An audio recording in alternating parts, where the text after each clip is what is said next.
16 अक्टूबर 2024 जम्मू कश्मीर में लोकतांत्रिक सरकार बनती है और सरकार के बनने के फ़ौरन बाद से ये शोर चारों तरफ था कि उपराज्यपाल मनोज सिन्हा 5 MLAs को जम्मू कश्मीर लेजिस्लेटिव असेंबली के लिए नॉमिनेट करेंगे।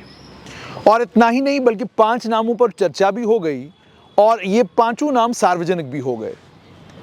लेकिन उसके बाद ये मामला पहुंचा जम्मू कश्मीर लद्दाख हाई कोर्ट और जम्मू कश्मीर लद्दाख हाई कोर्ट में अभी भी इस मामले पर सुनवाई चल रही है।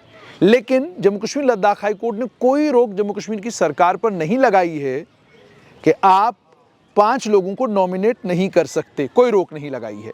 और जम्मू कश्मीर सरकार से मेरी मुराद उपराज्यपाल मनोज सिन्हा के दफ्तर। अब इसका मतलब ये कि अगर 5 लोग नॉमिनेट होने हैं तो वो 16 अक्टूबर 2024 के बाद किसी भी दिन हो सकते थे। मामला जब कोर्ट में गया तब भी हो सकते थे।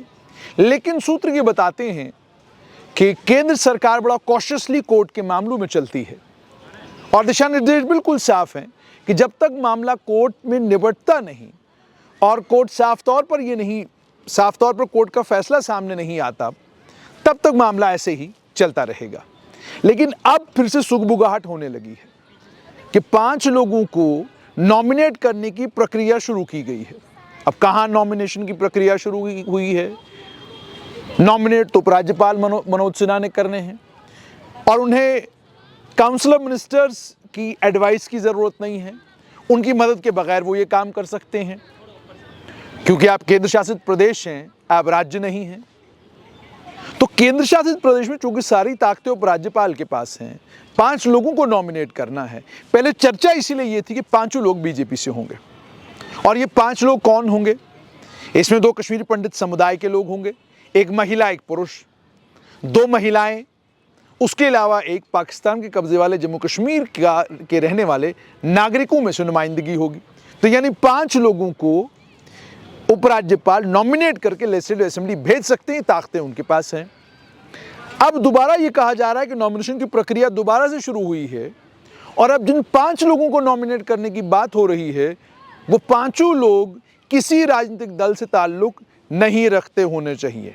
तय कर लिया गया है किसी लेवल पर कि 5 लोग जो हैं वो आम जम्मू कश्मीर के नागरिक हों जो जम्मू कश्मीर लेजिस्लेटिव असेंबली में जाकर कुछ कंट्रीब्यूट कर सकें, इफेक्टिवली कंट्रीब्यूट कर सकें।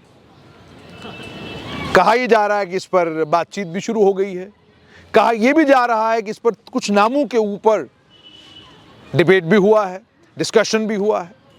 अब अगर नामों के ऊपर डिस्कशन हो चुका है, बात हो चुकी है, तो कब तक होगा कोई टाइम फ्रेम नहीं है। फिलहाल ये है कि अलग अलग जगहों पर बैठकें हुई हैं, मीटिंग्स हुई हैं।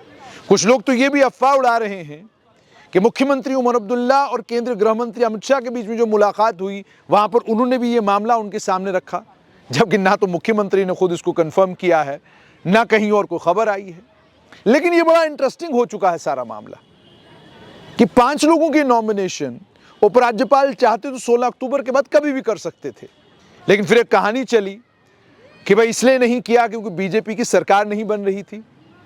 लेकिन अब भी अगर 5 लोगों को नॉमिनेट करते हैं तो नंबर 34 पहुंचता है और भारतीय जनता पार्टी को सरकार बनाने के लिए फिर और कम नंबर की जरूरत है अगर उस बात को माना जाए। लेकिन चूंकि अब ये बात चर्चाओं में आ चुकी है कि 5 लोग जिन्हें जम्मू कश्मीर लेजिस्लेटिव असेंबली में नॉमिनेट करके भेजा जा सकता है, ये 5 लोग किसी भी राजनीतिक दल से संबंध नहीं रखते होने चाहिए। ये इंडिपेंडेंट लोग होने चाहिए जो जम्मू कश्मीर लेजिस्लेटिव असेंबली में जाकर असेंबली की डिबेट और असेंबली के डिस्कोर्स में मदद कर सके।